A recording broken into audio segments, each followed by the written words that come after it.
Hi, Agustín. Thanks for joining me in the Outpost, our shortcast from the marketing frontier.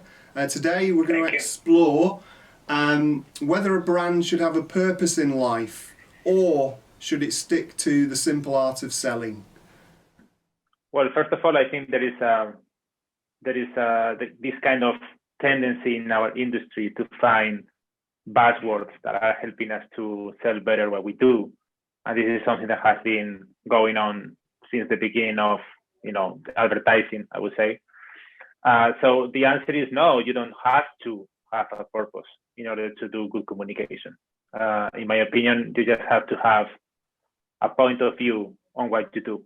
You need to have a clear idea of why you exist as a company or as a brand. Why are you here? What is your point of view of what you do? Why do you do things in the way you do it? That's the most important thing, more than having a purpose. I think purpose is an invention from 10 years ago from a guy that wrote a book. Some people are more in line with that idea, some others not. But I think you don't have to do it. You don't have to have a purpose for having a brand or having a good communication. And then the second part of the question, should you just focus in, selling more? I think there is like a taboo going on in advertising. Like, it is bad to say that companies need to earn money, and that we need to sell things. And I think we have to sell things. We are here for that. And I think we need to acknowledge that companies, it's okay that they earn money. It's not about the money, it's about what you do with the money when you have the money. I think if we can help companies to earn more money and they invest that money in making a world a better place to be, or to invest in that into good cause, into helping the community and giving back to culture, these kind of things, then we are, helping the process to be better. So I think people are afraid of saying, no, but I'm selling products, or I'm helping companies to earn more money. But I think that's okay. I think we shouldn't be afraid of that. So good brands, of course, good strategy platforms, but at the same time, the ultimate goal should be to help the companies to sell more, and therefore helping the companies to make the world a better place. Okay, so purpose is perhaps a problem with the actual word itself, because purpose probably means different things to different brands. So for KFC, for example, their purpose is to for their fans is to give them tasty chicken, and any kind of purpose that they may have in terms of social goals or sustainability is secondary. Do you agree? Yeah, I think you don't need to have a purpose to think about how can you be more sustainable, or how can you be a better company, or how can you take care better of your employees, or how can you be part of culture and reinvest part of your earnings into society. You don't need that, actually. I mean, there are many brands like Patagonia that were founded by a guy with some clear ideas. He was an explorer. He loves nature, and therefore he made a company that should not harm nature, right? So it was from the foundation, from the beliefs, from the point of view of that person. I think that the best example for me is one company that has been always used when talking about purpose. That is Dove. Dove, Real Beauty, the purpose campaign. Well, that campaign was almost 10 years before that word purpose was appeared for the first time in a book, in the book Grow. So it is like you don't need that in order to think about, okay, well, where culture is moving on. What are the changes in values and in what people are worried about going into, and how can we tap into that? What is the responsibility that we have as a brand? So I don't think that you need to have a purpose to be a good brand, or to think about how to move forward the society and the values, and helping people to behave or to think in a certain way, and do things the right way. Fantastic. Because to my mind, they're possibly the epitome, the shining star of a brand that has what we would term a purpose. From their safety, that they're known for safety, from seatbelts in the 70s to the speed caps that they have recently. How does that sit? How does the idea of purpose sit inside Volvo? Yeah, as we said before. I mean, Volvo is working with safety. I don't know, since the 50s, since the 60s, something like that. I mean, many years ago, and there was no purpose on the table when when the CEO back in the days decided that the company was going to be the safest company in the world. It is again about the point of view. It's like your opinion, why Volvo exists, and why do we make the cars in the way we are doing the cars, right? I think for Volvo, it's very clear that point of view is that when it comes to cars, the most important things are not cars, are people.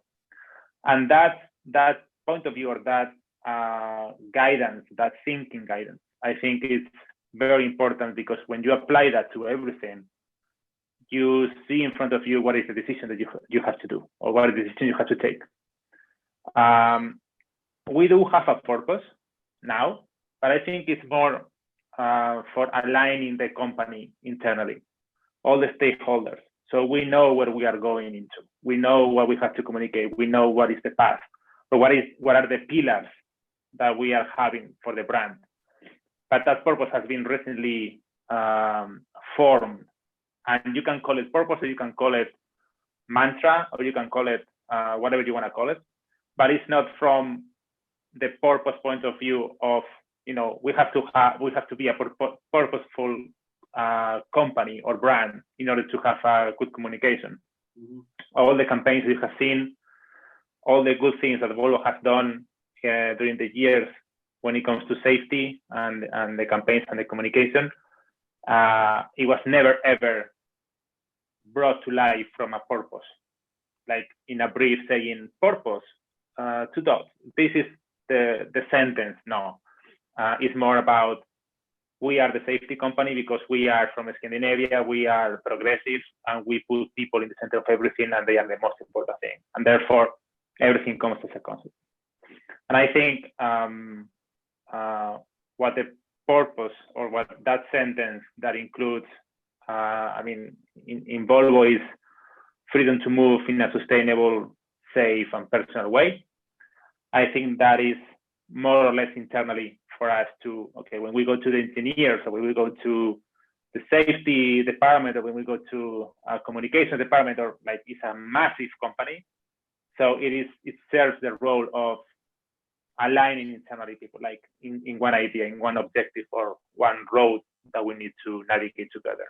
Mm-hmm. But no more than that. We never go to an agency saying, well, this is the purpose, and you have to create an idea out of this. No, it doesn't work that way. Yeah.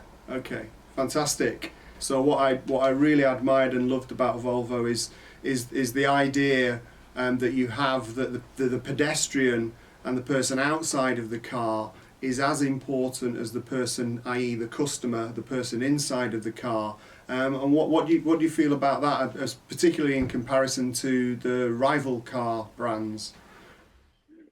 Yeah, I think there is a nice anecdote. Some years ago, when the industry was talking about self-driving cars, and there was a journalist I think it was with Mercedes, and I think it was the journalist asked, in the case of an accident, what is the car gonna prioritize? Is the people that are outside of the car, or the people driving inside of the car, or the people that are inside of the car? And the Mercedes guy, or the Mercedes CEO, or I think it was someone up, in the organization, said, no. I mean, people that are inside of the Mercedes, they are the customers. They are driving our product, of course. I mean, we need to save them. That's the most important thing. And that caused a lot of, headlines and conversation in the automotive industry. And then some months later or something, they asked the same question to the CEO of Volvo. And the answer was very clear, we don't think that we should choose, right? We should come up to the point that the technology is good enough so no one outside or inside of the car should be seriously injured or killed. And that's the purpose. And I think that's what I mean when you have a clear point of view. Like, it is very easy to answer those kind of questions when you really know that it is all about the people, you know, and the people is people. It's not inside or outside the car. Everyone should be protected. And I think in 2016 or 2017, it was released like a pledge from Volvo saying by 2020, no one inside or outside a car or a Volvo should be seriously injured or killed in an accident. And that gave, you know, a really powerful message, both internally and externally, of what is the point of view and you know, the differentiation or the special take of Volvo when it comes to cars. Brilliant. And in some parts of the industry, there's been some concern that in using purpose as a driver of communication, it's potentially getting in the way of pure, unadulterated entertainment, which we know has been the bedrock of communication success for many years. What do you feel about that? I don't think that you need. I mean, you don't have to be boring for expressing what you think about the things that you do. You know, I think for me, the most important thing nowadays, and this is something that some people outside are talking about, the expectation economy, right? Is how the expectations of people are raised and raised and raised when they see a content somewhere else.